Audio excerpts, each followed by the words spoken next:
Tell me this, Jenna, you have 100,000 subscribers on your channel. You've gained them in the last 2 years. If there's anything a tip that you can give yourself, where you can go back and do something different for your YouTube channel, what would that one tip or advice be? I would say the biggest tip for me is just getting it all out there. I know I had probably filmed so many videos, but some of them I felt like they weren't good enough. Like maybe my fans wouldn't want to watch it. Maybe the editing wasn't good.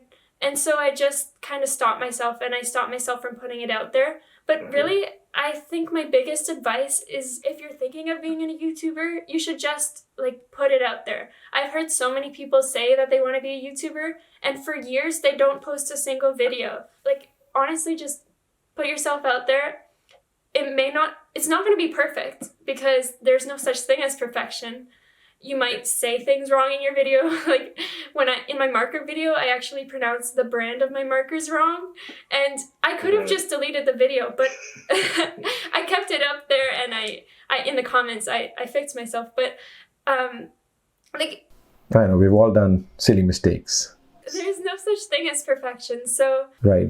And I think the good thing about YouTube is that it's an authentic platform. This is not TV where you have to have 100% well done TV shows and adverts. Yeah. It's YouTube, like you, and people are connecting with you, and they are absolutely okay with you sometimes making some mistakes.